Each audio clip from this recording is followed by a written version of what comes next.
Hi again, everyone. Welcome to Story Time with your Aunt Kelly. I'm gonna have some hot tea. As you know, I probably say this a lot, which is annoying, I know, but I have asthma, like genetic asthma. And as I'm filming some of these, it's acting up. So I'm sorry for clearing my throat and coughing a lot. I have no choice. I'm drinking hot tea. I'm not saying it's gonna help, but I hope. So the next story is, it's what I call my cancer story. I don't know what else to call it.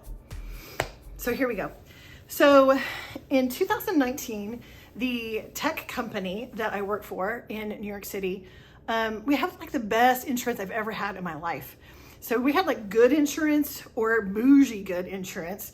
And so I had chosen in 2018, 2019, the bougie good insurance because the most you'd ever spend out of pocket for the bougie good was like $2,000. So I was like, get it all done. And I had planned on possibly going freelance at some point and going part-time, and I wouldn't have my insurance. So in 2019, I was like, listen, there's no reason for you not to take care of every physical thing that you've been needing to take care of. Like, I can't believe you waited. So in 2019, I was able, like with the help of a doctor, just like getting on a diet plan or a health plan, I was able to lose about 30 something pounds. Still wanted to lose more. By the way, I gained all that back plus some during COVID. Still on track to try and get back to my progress. But among other things, besides trying to be healthier with weight loss, I'd had a hernia for a while. Now I'm kind of embarrassed to say how long I had the hernia. I didn't know, by the way, if you think you have a hernia, go get it checked out, because hernias can actually strangle blood supplies and it can in some cases cause death, but I didn't know that at the time. So this is so embarrassing. But for years I had this hernia. Now it started off really small, like really small. So probably in like 2015, one day I was putting my makeup on and I leaned up against the counter and I put my makeup and I leaned back and I felt something in my lower right abdomen go clink, clink. I was like, well, that's weird. And I thought it was just like, I'd done a little exercise, and so I thought maybe I just hurt a muscle in my lower abdomen.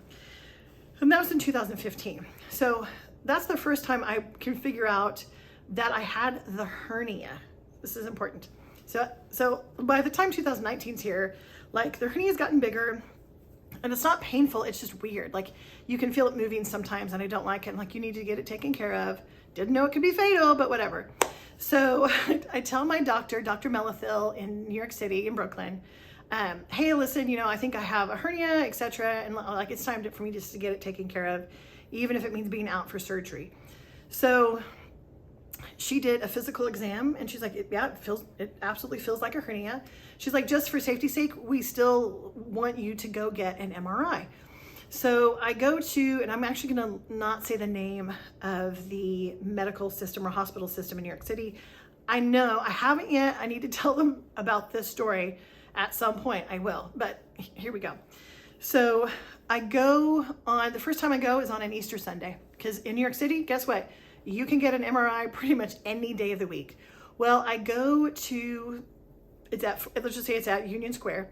I go to this place at Union Square and I go to the MRI floor and I'm gonna get an MRI, but their normal machine for normal sized human beings, a little bulb that they need, it burned out in the morning and they can't get a replacement because it's Easter Sunday until like Monday or Tuesday. But they didn't have a time to tell me that because I was in transit while that happened.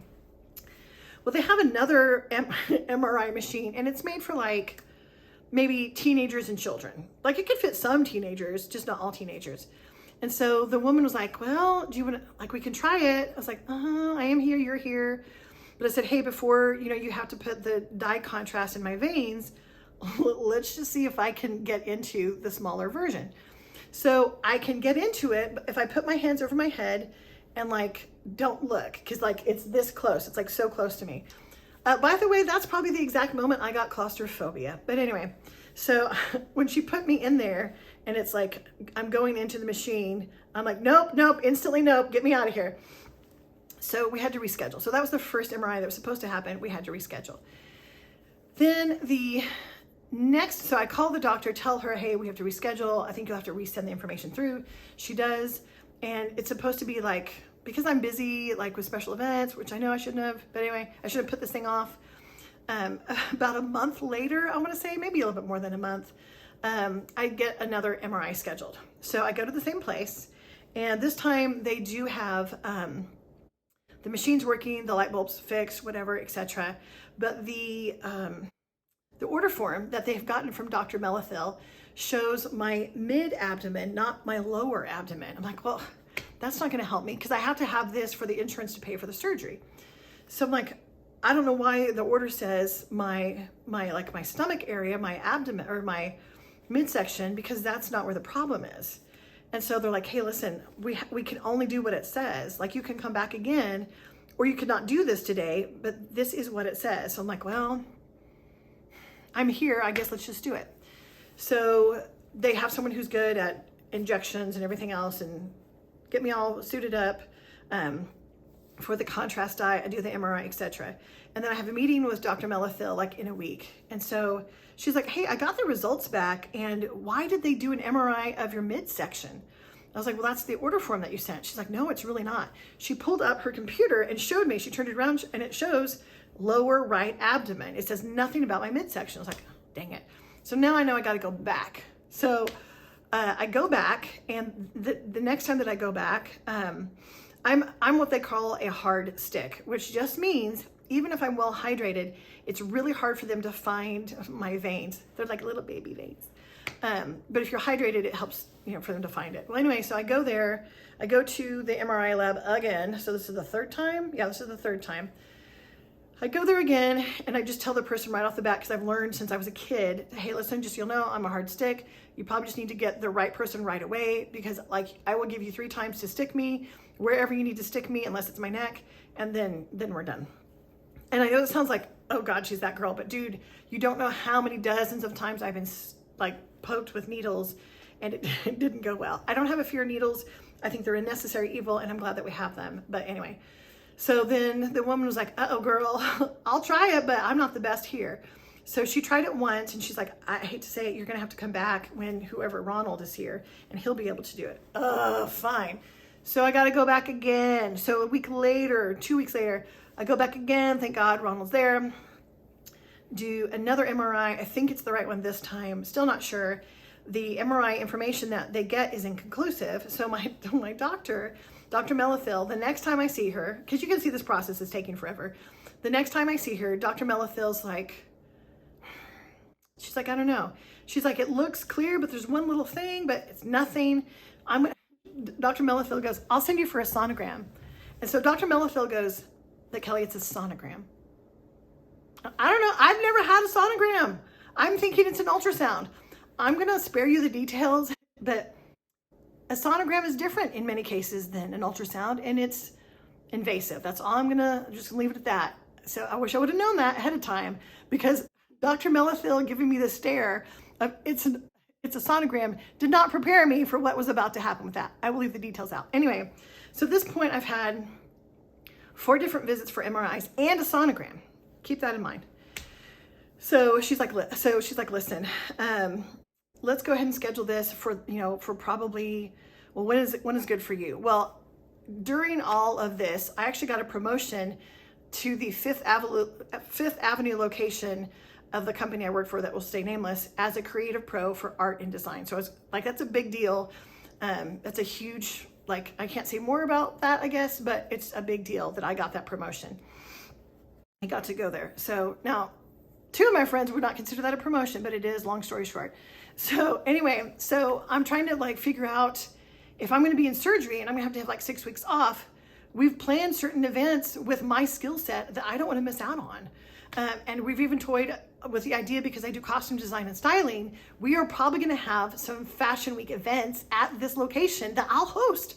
So pain or no pain, I am not missing out on that. So I kind of delay the surgery a little bit.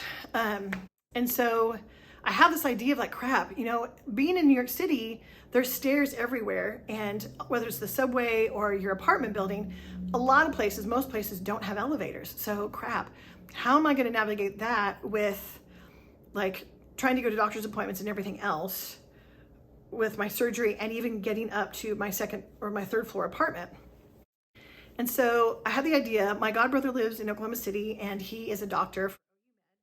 And so asked him, like, hey, is there any way I could have the surgery there and stay with you guys? And so he's like, what is he going to say? No, but they love me. They're very sweet. So he actually made arrangements with the Dean of Non-Invasive Surgeries, wonderful, wonderful surgeon. And so I asked my doctor in New York City, like, hey, is there a way that I could actually possibly have my surgery in Oklahoma City and not New York? And she's like, well, yes, but there's a few caveats. She said, Kelly, if at any time, because it is getting bigger, if at any time you get into extreme pain, you're going to have to go to the emergency room and they'll have to take care of it. Like, there'll be no ifs, ands, or buts. And I was like, oh, okay. Because the pain had started to get worse. Not horribly worse, but, well, worse. So I started to pray, like, Lord, just do I do it in Los Angeles, or do I do it in New York, or do it in Oklahoma City? And so it all came that I was going to do it in Oklahoma City. Now, the last week that I was in New York City was the last week of, what was it? It was the first week of February 2020. So just then, I don't know if I can say the word of the disease that we're all struggling with this past 2 years, so I'm just not going to say it. But the C thing was out and about in New York City already, and there was even some like racist issues that were happening with my Asian American friends, etc. So as I'm getting ready to leave New York City, I start to see this on the news as I'm getting ready to get on a plane to go to Oklahoma City. So go to Oklahoma City. Oh, I should say this. So the last week I'm at Fifth Avenue. I am in an extreme amount of pain. But at this point I'm like, Kelly, if you can just make it one more week, you can have the surgery at home with your loved ones. So I'm not gonna like go to the emergency room, which is really, don't be like me, be better. I was like, I can do it. So our leaders weren't thrilled with the fact that I was putting this off, but they were very sweet. And they actually gave me an assistant at every single shift, and like, your job is to physically get and carry anything she needs. So I didn't have to carry anything. I didn't have to do any physical labor whatsoever. And they let me sit down whenever I needed to, which is great. So I end up in a lot of pain. And even like the second to last day, I was like, oh my gosh, I'm gonna have to go to the hospital on the way home. There's no way. I was like, no, Kelly, you can wait 2 more days. Because then that way, if it's an emergency situation, at least I'm in where the bulk of my loved ones are. Not all of my loved ones, but the bulk of my loved ones. So I endure the pain, and I make it to Oklahoma City where most of my loved ones are, and where the people that are going to take care of me are. So we go in, and we're prepped for a surgery on Friday the 14th, Valentine's Day, the 14th. And Janice and Lily, my niece, they come with me to the surgery, etc. And it's supposed to be a normal 45-minute surgery, nothing crazy, just a hernia surgery. They're gonna fix it. The woman the surgeon that does it is known for being phenomenal. People really respect her. She is the Dean of Non-Invasive Surgeries. It just so happens she's also over non-invasive surgeries for rare cancers, which is going to be important in just a second. So Friday the 14th, I go in, and the night before, by the way, Janice realized, Kelly, God forbid, if something goes wrong, do you have a will? I was like, oh my gosh. At the time, I had a life insurance policy with the tech company that was well over $250,000. I think it was close to $350,000, because I was like, hey, why not? It's cheap. But can you imagine if something had happened, like $300,000 would have gone to the government in probate. Anyway, so the night before, I'm like, oh crap. So I basically make a makeshift will. And I wasn't nervous until that. And then the next morning, I'm getting ready to go to surgery. And I feel fine. I'm like, hey, at this point, if I go, I go. There's worse ways to go. So I'm getting ready to go under and everything, and I'm a little nervous because I've been really lucky. I've never had to have a major surgery as a child through an adult.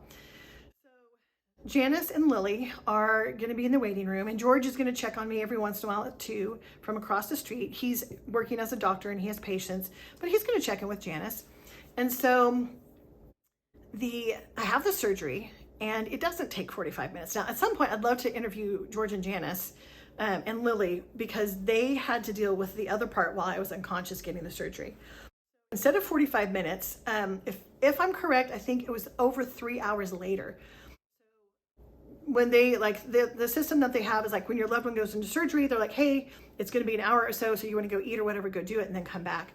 And so George and Janice and Lily had gone to eat and come back, and I still wasn't even out of surgery in recovery. They're like, wow, that's so weird. I wonder why. And like around 2 hours pass, which I could be a little wrong on that. So hours pass and I'm still in surgery. Like they think maybe she's out of surgery and you just forgot to tell us. They're like, no, she's still in surgery. Like, okay. As it turns out, Dr. Fisher comes out and she's having to tell them, she's like, hey, so the surgery went longer than expected and here's why. Now, okay, I should have had a disclaimer at the beginning of this. If you're squeamish, you probably should go get a cup of coffee or something and maybe pause it. I don't know. I'll figure this out maybe in the editing. So Dr. Fisher comes out and she's like, okay, listen, here's what happened. So Dr. Fisher has a surgical resident that was going to do the surgery. They were going to have like a teeny, like tiny incision in my belly button, and then same size little incisions on either side of my abdomen to repair the hernia. No big deal, right? Also, it's healed up. She did such a phenomenal job. You can't even tell that I had surgery. Like, it's kind of crazy, especially given this part that I'm about to tell you. So Dr. Fisher says, well, when we got started with the surgery, let me also say something else. This is important. So George, multiple times, tried to get from this hospital system in New York. He tried to get the MRIs from them. Twice, they didn't send them. Like, so over the course of a month, they didn't send them. And then when they did send him the MRI stuff, it wasn't even for me. It was the wrong stuff. So George never got the right information from them. And even Dr. Fisher's people didn't get the right information. But it's, hey, she's already had the MRIs. She's cleared for the surgery. That's all they needed to know. So the people in Oklahoma City did what they were supposed to do. So anyway, Dr. Fisher is telling George and Janice and Lily, who's 14 at the time, like this is probably pretty shocking for her. Okay, so the reason this surgery took 3 or 4 times longer than it needed to is because she did have a hernia and we did fix it, but she had a tumor the size of a human head. Yes, that had like perfectly fit into her right side. So if you can imagine, like, you know, those goopy children's toys that like are squishy, that's basically the consistency of it. So it kind of just perfectly molded itself to every cave, nook, and cranny that it could. So when you looked at me, you couldn't tell any difference, but it had done that. And so they're like, oh my gosh, you're kidding. So she was actually able, it's so gross, once again, squeamish alert. She was able to slightly cut my belly button open more and get it through that hole. And it was fine. So they were like, oh my gosh, it's just so crazy. She's like, okay. Also, most likely it's not cancerous, but just for safety's sake, of course, we'll send it off to radiology. Janice and Lily drive me home. And when they drive me home, they wait until I'm more coherent. They have to tell me what the doctor said. And of course I'm like, what? How did I have that? Not know. I did have a hernia, 100%. The hernia was caused from the tumor. Who knows how long the tumor had been there? I'm not proud of it. I'm just saying, this is a good example if you should be better than I am. Also because like that could have killed me. I go to my 3-day follow-up with Dr. Fisher and she says, hey, listen, we're gonna send it off to radiology. It's like only a 3% chance that it would be cancerous, but just for safety protocol, of course, we send it off. And so she's like, how are you feeling? I'm like, okay, pretty good. I was like, can I have an extra week off? Just in case, since this new thing happened. And she's like, you won't need an extra week off. You'll be just fine. So in 2 weeks, on the 28th, I have my 2-week follow-up. And she and her resident they sit me down in the room and it's just me. Janice has driven me because I'm still on like hydrocodone on occasion, etc. Dr. Fisher and her resident sit me down and she's like, okay, we got the results back from the radiologist. And she's basically telling me, and how she's telling me is she's very purposeful. And she's like, so this happened. And then they found these cells. And these cells kind of look like this.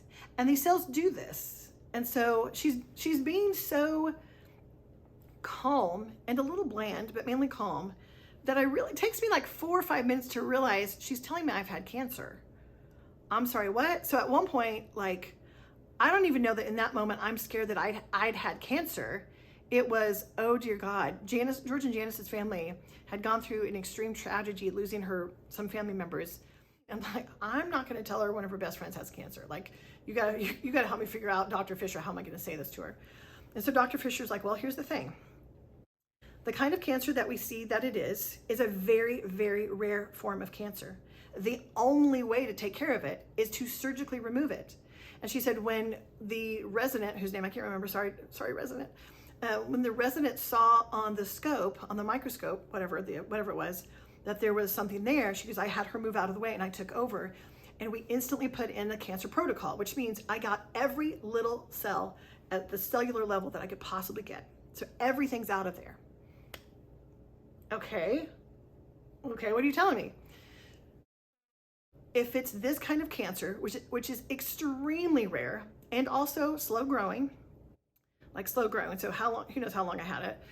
I blame my marriage for this. Literally, I'm sure it was caused by stress of my marriage. Anyway, Dr. Fisher says this kind of cancer, the only way we treat it, you don't need radiation or chemotherapy, but we have to keep an eye on you for the next 5 years of your life. And you're gonna have to get scans every 6 months. Okay.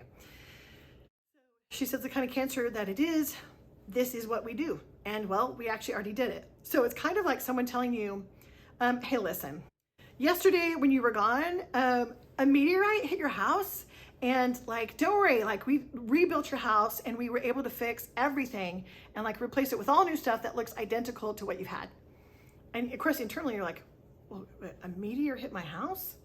Oh yeah, but does it matter? Like everything's perfect. So there's a part of you that's like, I feel like I should panic, but the thing I would have done, you already did. And okay, like it's just a lot to process. On top of that, keep in mind, I live in New York City. I don't live in Oklahoma City. I didn't even bring stuff to stay this long. Like I basically brought, stuff that I would wash a couple times, but like, I'm not gonna go out and partying outside the house. I'm just gonna recover. So while this is happening, unfortunately, the C word, not cancer, but the other C word, is coming into the United States and it started to, take over and everything's starting to shut down. Well, the protocol is this. At this point, Dr. Fisher's like, yes, you can have actually as much time as you need to go back to work because this is really big news. And I was like, well, there's actually, there's 2 really good cancer centers in New York City that I could go back to and they could take over any treatment that I need. And she's like, okay, yes. She's like, there are 2 good ones and we can refer you. We have people that we know there. Okay, great. So I had intended on the 28th of February, like, okay, well, it'll be fine. So something else happened though in all of this, a couple things. So of course the C word's coming into the country and taking over. Well, while that's happening, my tumor goes through the cancer board and the cancer board is reviewing it because they're like, listen, excuse me, part of what we see here is for sure this kind of rare cancer, but it doesn't exactly have enough of these certain kinds of cells that we need it to have to know 110% for sure. So the cancer board can't decide for sure if it is cancerous, and if it is cancerous, it's that kind of cancer. So they can't agree amongst all of them. So the only thing they can agree on is to send it to the Mayo Clinic. Okay, so it goes off to the Mayo Clinic. I don't even know where this big tumor is anymore, by the way. It could be in outer space for all I know. I don't know. So it goes off to the Mayo Clinic, but it goes off to the Mayo Clinic at one of the craziest times in American history for our healthcare system because of what happened. I have to wait on that extra diagnosis. So I just think, well, I might as well go back to New York City because whatever they find out, I'll get treatment while I'm there. And like, hey, I still have a job that is a big deal that I've been working towards. Getting ready to go back. I get an MRI, by the way, on, let's see, it would have been like, I don't know, March 2nd, before I go back, because they're like, hey, we need to do one more MRI to make sure that we didn't miss anything. So I'm like, okay, fine. So I do that, and I think like, well, you might as well just go back to New York City next week. So it would have been the first full week of March that I would go back. So, and the C word is encroaching into the whole country. New York City is actually starting not to do well. But I have as many loved ones as I have here, I have just as many loved ones there. And so I was just like, I need to get back to work. I need to get back to everything that's going on. Supposed to leave on like, I don't know, Tuesday the 7th. That's not the date, but I can't remember the date. So that Friday before, I go to bed and I wake up in the middle of the night. I'm not kidding. I wake up in the middle of the night. I feel like something inside me says you need to check the news or social media. It's like 2 o'clock in the morning. I wake up and like all of a sudden it hits the news that just announced like 5 minutes ago that they are going to close all of the stores outside of Greater China. And I realized, oh gosh, this is really big. I also realized a couple of things. If they close, everyone else is going to follow suit. And I just realized, I think I just said the name, so I'm going to have bleeped that out somehow. I don't know how. If they've closed, everyone else is going to close. Oh crap. And then I also realized you have no clothes. You've been wearing the same clothes. You washed them, but you brought no clothes. Oh my gosh. You better go to Target in the morning and get some clothes because you might be here a lot longer than you had anticipated. First thing in the morning, I wake Janice. I'm like, hey, I need you to take me to Target because I need to go get undergarments and shirts and pants, for, at least a couple of them. So we did, and we got stuff done. So anyway, during all of that, the thing that's kind of sad but amazing to know, that's really hard to kind of wrap my brain around, and it kind of makes me misty-eyed, I can't help it. During the time that I'm here, unfortunately, of course, New York it was a world epicenter of everything that was happening. And having your loved ones there as well, hearing all the things that all of them went through was really mind-bending. On top of it, here's the crazy, miraculous thing. If I had gone the week before I was supposed to leave, if I had gone to the emergency room to have them look at my hernia, I probably could have gotten the C word at that point. And I for sure would have been recovering by myself in a hospital that was in the world's hot zone. So it's still an amazing thing that happened. I had no intention of not being in New York in 2020. Like that was not a thing, but fate and providence worked its way out. So this is what happened. So I still have to get scans every 6 months. Not for much longer, thankfully, because they are very expensive and I'm having to pay them off.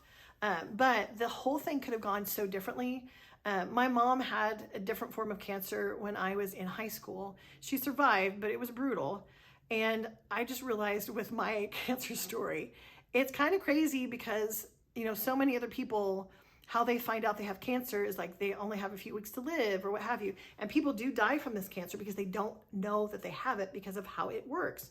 So the whole thing is truly amazing. And I didn't have to get diagnosed with cancer and then figure out treatment options and be scared and all this stuff. It's literally like, hey, listen, this thing that's crazy and kind of horrible happened to you, but it's already taken care of.